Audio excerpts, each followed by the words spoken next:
نحمده ونصلي على رسوله الكريم اما بعد قال الله تعالى اعوذ بالله من الشيطان الرجيم بسم الله الرحمن الرحيم هل اتاك حديث ضيف ابراهيم المكرمين وقال النبي صلى الله عليه وسلم من كان يؤمن بالله واليوم الآخر فليكرم ضيفه او كما قال علیہ الصلاۃ والسلام۔ معزز و مکرم سامعین کرام، آج عید الاضحیٰ کا دوسرا دن ہے، اس لیے آج حضرت ابراہیم علیہ السلام کی دوسری سنت کے حوالے سے بات کی جائے گی۔ جس طرح ابراہیم علیہ السلام کی عظیم سنت قربانی کرنا ہے،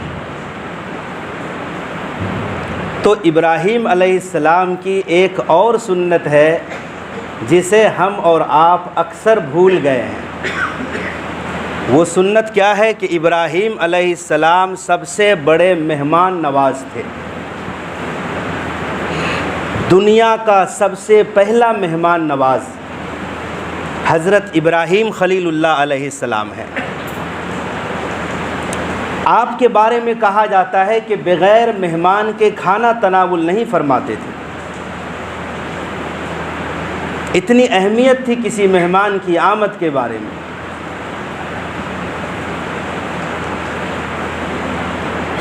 ہم اور آپ صرف اس بات کو تو جانتے ہیں، سنتے ہیں کہ دعوت قبول کرنا سنت ہے، لیکن اس پہلو کو ہم بھول جاتے ہیں کہ دعوت دینا بھی سنت ہے۔ یقیناً صرف دعوت قبول کر کے کھانا سنت نہیں ہے، جس طرح دعوت قبول کرنا سنت رسول ہے تو دعوت دینا بھی سنت رسول ہے۔ عموماً لوگ اس خیر سے محروم ہیں۔ آپ صلی اللہ علیہ وسلم کی اتنی بڑی سنت ہے کہ آپ کے گھر میں ہمیشہ کوئی نہ کوئی مہمان رہتا تھا۔ مدینے میں کوئی بھی مسافر آتا تو وہ نبی پاک کا مہمان ہوتا تھا۔ ان کو کھانا کھلانا، تنگ دست ہے کپڑے نہیں تو کپڑے دینا، سلانا، خاطر تواضع کرنا، یہ آپ صلی اللہ علیہ وسلم کی عادت شریفہ تھی۔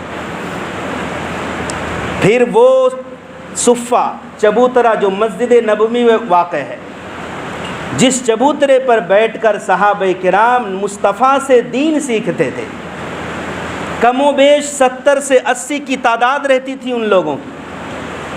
ان کا کوئی مستقل گھر نہیں تھا، در نہیں تھا، کوئی ٹھکانہ نہیں، کاروبار نہیں، بزنس نہیں، فقر و فاقے میں رہتے تھے۔ ان کا مستقل کام تھا نبی سے دین کو سیکھنا۔ نبی کے گھر میں کہیں سے کچھ آ جاتا، صدقہ یا کوئی ہدیہ آ جاتا، اسی پر ان اصحاب صفہ کا گزارا ہوتا تھا۔ گویا یوں سمجھیے کہ 70 سے 80 لوگ روزانہ آپ صلی اللہ علیہ وسلم کے مہمان بنے رہتے تھے، اور آپ صلی اللہ علیہ وسلم خاطر تواضع کرتے، ان کی خیریت پوچھتے تھے۔ آپ حیرت میں پڑ جائیں گے ابراہیم علیہ السلام کتنے بڑے مہمان نواز ہیں۔ ایک مرتبہ ابراہیم علیہ السلام کے پاس چند فرشتے آئے انسان کی شکل میں۔ ابراہیم علیہ السلام کو پتہ نہیں چلا کہ یہ فرشتے ہیں۔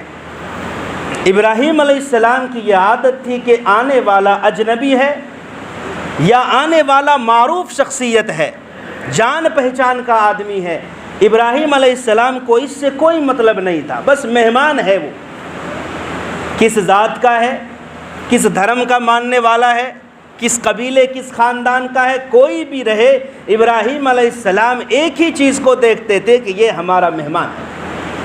تو چند فرشتے آ گئے انسانی شکل میں، فرشتوں نے سلام کیا، ابراہیم علیہ السلام نے جواب دیا، کہا کہ اجنبی لوگ لگتے ہیں۔ یعنی اس سے پہلے ان فرشتوں کو جو انسانی شکل میں تھے ابراہیم علیہ السلام نے کبھی دیکھا نہیں تھا۔ فوراً گھر والے کے پاس گئے اور ایک دمبا فربا بچڑا بھون کر حضرت ابراہیم علیہ السلام لے آئے اور ان لوگوں کے سامنے رکھ دیا۔ بتاؤ چند لوگ ہیں اور مکمل ایک بچڑا تر و تازہ دمبا یہ بھون کر سامنے خدمت میں پیش کر دیے۔ یہ الگ بات ہے کہ ان فرشتوں نے نہیں کھایا، کہا ہم فرشتوں کی جماعت ہیں اور ہم کھانے پینے سے ماورا ہیں، لیکن ابراہیم علیہ السلام کی ضیافت کی شان دیکھو۔ اور پھر یہ ابراہیم علیہ السلام کے بعد حضرت محمد صلی اللہ علیہ وسلم کے اندر تو ضیافت اور مہمان نوازی کا جذبہ کوٹ کوٹ کر بھرا تھا۔ میں اس موضوع کو اس لیے چھیڑا ہوں کہ ابھی اکثر گھروں میں قربانی کا گوشت ہے، خوب کھائیے، اس سنت پر عمل کیجئے، لوگوں کو کھلا کر اس سنت پر عمل کیجئے۔ میں آپ کو ایک پیارا سا واقعہ بتاؤں، ہم آپ کیوں کسی کو دعوت نہیں دیتے، اس کے پیچھے راز کیا ہے بتاؤں؟ فقدان ہے اس کا، کوئی کسی کو کھلانا نہیں چاہتا۔ اس کی سب سے بڑی وجہ یہ ہے کہ ہم کسی کو جب کھلاتے ہیں تو پرتکلف ہم سوچتے ہیں کہ سامنے والے کو بہترین حلویات اور مغزیات اور روغنیات، بہترین پرتکلف کھانا کھلائیں، اور اس سے لوگ ہمت ہار جاتے ہیں۔ یاد رکھو، سنت یہ نہیں ہے کہ آپ کسی کو پرتکلف کھانا کھلائیں، ہاں جو صاحب حیثیت ہے وہ ضرور ایسا کریں، لیکن ہم نبوی دور میں دیکھتے ہیں کہ جو صحابی فقر و فاقہ سے ہوتے تھے وہ بھی مہمان نوازی کرتے تھے، اور اس زمانے میں اس پہ کوئی عار محسوس نہیں کرتا کہ ہمارے گھر میں صرف خشک روٹی ہے، ہمارے گھر میں صرف جو کی روٹی ہے۔ اس زمانے میں اس بات کو لوگ عار نہیں محسوس کرتے تھے، اور آج اسی لیے دعوت نہیں دی جاتی ہے کہ لوگ سوچتے ہیں کہ اب مہمانوں کو کیا کھلا پائیں گے، ہمت ہار جاتے ہیں، اور کھانے والے بھی ایسے بے وقوف ہو گئے ہیں آج کے دور میں، بعد میں شکوہ شکایت بھی کرنے لگتے ہیں، یار دعوت دیا، دعوت کھلایا، مگر مزہ نہیں آیا۔ یہ بولنے کا حق نہیں ہے، یہ بالکل بدتمیزی والے کلمات ہیں۔ پیارے آقا صلی اللہ علیہ وسلم نے فرمایا، من کان یؤمن باللہ، جو شخص اللہ پر ایمان رکھتا ہے، والیوم الآخر، جو قیامت کے دن پر ایمان رکھتا ہے، فلیکرم ضیفہ، اسے چاہیے کہ اپنے مہمان کا اکرام کرے۔ جو اللہ پر قیامت کے دن پر ایمان رکھتا ہے اسے چاہیے کہ وہ اپنے مہمان کا اکرام کرے۔ اور یاد رکھو، بخیل آدمی سے، حدیث کا مفہوم ہے، اللہ بھی دور ہے، بخیل آدمی لوگوں سے دور ہے، بخیل آدمی جنت سے دور ہے، اور بخیل آدمی جہنم کے قریب ہے۔ اور سخی آدمی یہ اللہ کے قریب ہے، لوگوں سے قریب ہے، جنت سے قریب ہے، اور جہنم سے دور ہے۔ زمین و آسمان کا فرق ہے۔ شام کا وقت ہے، ایک مسافر آتا ہے مدینے میں اور آقا کریم علیہ السلام سے اپنی بھوک کی شکایت کرتا ہے۔ ہمارے آقا کی یہ عادت تھی، مہمان ایک ہوں یا چند ہوں، جب بھی کوئی مہمان آتا یا چند مہمان آ جاتے، سب سے پہلے اپنے گھر پہ خبر بھیجتے تھے، گھر میں کچھ ہے۔ چونکہ ازواج مطہرات کی تعداد تھی زیادہ، آپ کی کئی ایک بیویاں تھیں، ہر گھر پہ خبر بھجواتے تھے۔ کہیں سے کچھ مل جاتا تو مہمان کے سامنے پیش کر دیتے، نہیں ملتا تو صحابہ میں اعلان کرتے تھے۔ تو ایک صحابی آ گئے، ایک مسافر آ گیا، ہمارے آقا نے اپنے گھروں میں آدمی بھیجا، کہیں سے کچھ نہیں ملا۔ دیکھو، ساری کائنات کے سردار ہیں ہمارے آقا، اور آپ کی تمام ازواج مطہرات کے گھر سے انکار آیا کہ ہمارے گھر میں کچھ نہیں، یعنی فقر و فاقے سے ہی زندگی گزرتی تھی اکثر و بیشتر۔ اسی لیے تو امی عائشہ صدیقہ رضی اللہ عنہا فرماتی ہیں کہ ہم کبھی ایک چاند دیکھتے، پھر دوسرا چاند دیکھتے، پھر تیسرا چاند دیکھتے، مگر مصطفیٰ کریم صلی اللہ علیہ وسلم کے گھر میں چولہا نہیں جلتا تھا۔ پوچھا گیا گزارا کس پر ہوتا تھا، تو فرمایا کہ کھجور اور پانی پر گزارا ہوتا تھا۔ یاد رکھو یہ اس زمانے کی بات میں کر رہا ہوں جس زمانے میں کھجور کی ویلیو کم تھی اور گیہوں کی روٹی کی قیمت بہت زیادہ تھی. کھجوروں پر گزارا کرتے تھے لوگ، غریب لوگ بھی، اور مالدار لوگ یہ گیہوں کی روٹی استعمال کرتے تھے. گیہوں کی روٹی ہر کسی کے نصیب میں نہیں ہوتی. تو ہمارے آقا صلی اللہ علیہ وسلم نے فرمایا کوئی ہے آج جو اس مہمان کی مہمان نوازی کرے اور اللہ اس پر رحم کرے، اللہ اس پر راضی ہو جائے. مجمع میں سے ایک انصاری صحابی کھڑے ہو گئے. اس صحابی کا نام ہے حضرت طلحہ رضی اللہ تعالیٰ عنہ. انہوں نے جلدی سے انشاءاللہ کہہ دیا ہاں میں مہمان نوازی کروں گا، لیکن اپنے گھر کی حالت کا پتہ نہیں تھا کہ گھر میں کیا ہے. ہاں بول دیے نبی کی دعا سمیٹنے کے لیے، برکت لینے کے لیے، اور مہمان کو اپنے ساتھ لے گئے. پاک تینت وفادار جانثار بیوی سے کہا گھر میں کچھ ہے مہمان کے لیے؟ بیوی نے کہا گھر میں تو کچھ نہیں، بس تھوڑا سا کھانا ہے جو ہمارے بچوں کے لیے ہے. اللہ اکبر، قربان جاؤ ایسے مہمان نواز پر. سادگی تو دیکھو. اور بعض کتابوں میں یہ بھی لکھا ہے کہ اس دن حضرت طلحہ روزے سے تھے اور یہ شام کا وقت ہے. بیوی نے کہا تھوڑا سا کھانا بچا ہے جو اپنے بچوں کو کھلانا ہے. حضرت طلحہ نے کہا کہ بچوں کو بہلا پھسلا کر سلا دینا، مگر نبی کا مہمان ہے یہ بھوکا نہ سونے پائے، شکم سیر ہو کر کھلانا ہے. اور دیکھو جب ہم کھانے پر بیٹھے تو بیوی سے کہا کہ تم چراغ درست کرنے کے بہانے چراغ کو گل کر دینا، بجھا دینا، اندھیرا چھا جائے گا، مہمان سمجھیں گے کہ ہم بھی ساتھ میں کھا رہے ہیں اور ہم کھائیں گے نہیں. اس طرح سے نبی کا مہمان شکم سیر ہو کر کھا لے. اور ایسا ہی کیا. بیوی نے چراغ صحیح کرنے کے بہانے چراغ کو بجھا دیا. مہمان یہ سمجھتا رہا کہ حضرت طلحہ بھی کھا رہے ہیں، حالانکہ حضرت طلحہ نے اور اس کی بیوی نے اور بچوں نے پوری رات فقر و فاقے سے گزاری. صبح حضرت طلحہ بارگاہ رسالت صلی اللہ علیہ وسلم میں پہنچے تو پتہ ہے نبی نے کیا کہا کہ رات تمہارا اپنے مہمانوں کے ساتھ جو برتاؤ تھا، جو حسن سلوک تھا، اللہ تعالیٰ کو اتنا پسند آیا کہ رب تعالیٰ مسکرا رہے ہیں اور میں محمد بھی مسکرا رہا.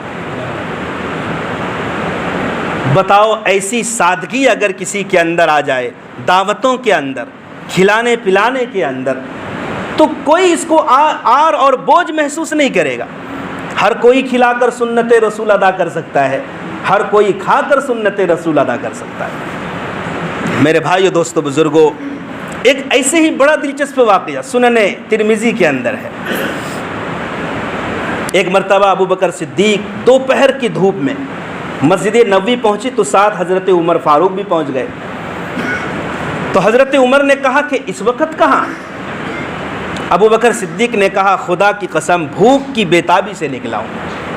عمر فاروق نے کہا میری بھی وہی حالت ہے، مجھے بھی بھوک نے نکال دیا گھر سے. مسجد نبوی اس لیے آ گئے تھے دونوں کہ گھر میں تو کچھ ہے نہیں، چلو مسجد اللہ کا گھر ہے، کچھ سکون مل جائے. اتنے میں سرور کائنات صلی اللہ علیہ وسلم بھی تشریف لائے. کہا تم دونوں یہاں؟ تو دونوں نے اپنا عذر بتایا. پیارے آقا صلی اللہ علیہ وسلم نے فرمایا اس ذات کی قسم جس کے قبضے میں میری جان ہے، مجھے بھی بھوک کی بیتابی نے یہاں تک لایا ہے.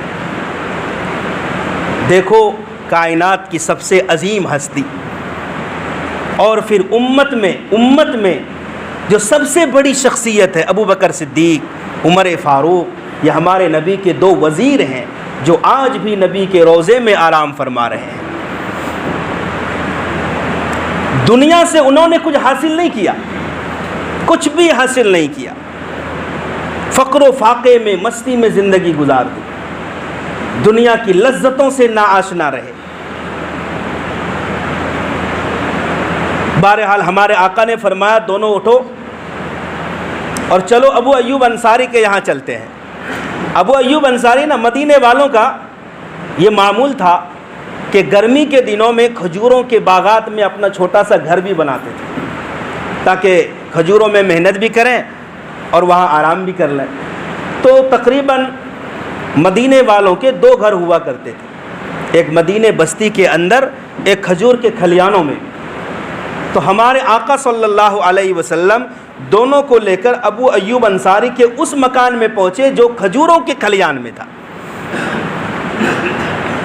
ابو ایوب انصاری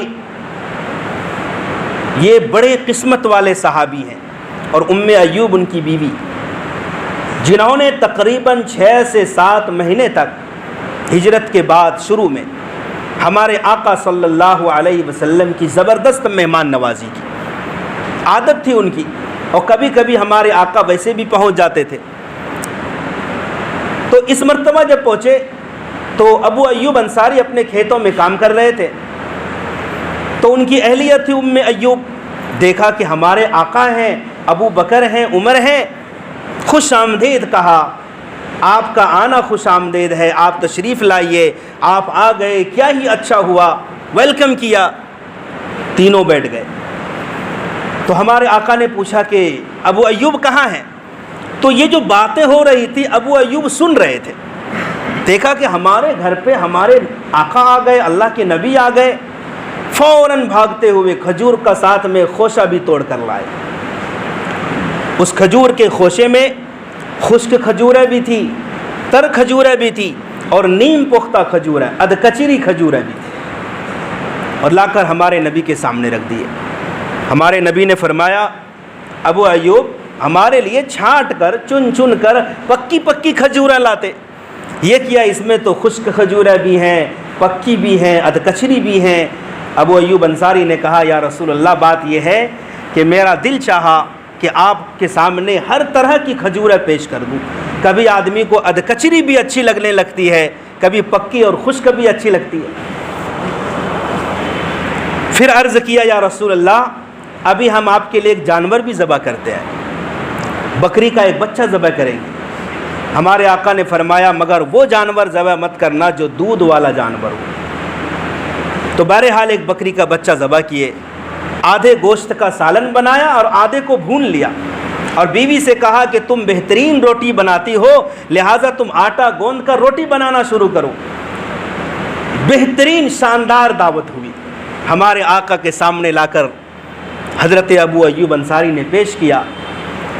ایک روٹی کا ٹکڑا اٹھایا اور اس روٹی کے ٹکڑے پر چند ٹکڑے رکھے گوشت کے، اور آقا نے فرمایا، جاؤ میری بیٹی فاطمہ کو دے آؤ، فاطمہ کو بھی کئی دن ہو گئے اس طرح کا کھانا نہیں ملا ہے۔ تو بہرحال جب کھانے سے فارغ ہو گئے تو ہمارے آقا بار بار کہہ رہے تھے، ٹھنڈا پانی ہے، کھجوریں ہیں مختلف قسم کی، گوشت ہے، سالن ہے، بھنا ہوا گوشت ہے، روٹی ہے، اور یہ فرما کر رونے لگے، آنکھوں میں آنسو آ گئے، اور فرمایا کہ قیامت کے دن ان نعمتوں کے بارے میں بھی سوال ہوگا۔ تو دونوں صحابی تڑپ گئے، یا رسول اللہ، اتنی بھوک کی بےتابی کے بعد ہمیں یہ کھانا ملا، اور اس پر بھی پکڑ ہوگی، اس کے بارے میں بھی پوچھا جائے گا۔ ہمارے آقا نے فرمایا، ہاں، لیکن جب بھی کھانا کھاؤ تو یہ دعا پڑھ لو، الحمدللہ الذی هو اشبعنا وانعم علینا فافضل۔ تمام تعریفیں اس اللہ کے لیے ہے جس نے ہمیں شکم سیر ہو کر کھلایا اور ہم پر انعامات کی بارش کی اور ہمیں زیادہ ہی عطا فرمایا۔ جب یہ دعا پڑھ لو گے تو انشاءاللہ قیامت کے دن اللہ تعالیٰ اس کے بارے میں نہیں پوچھے گا۔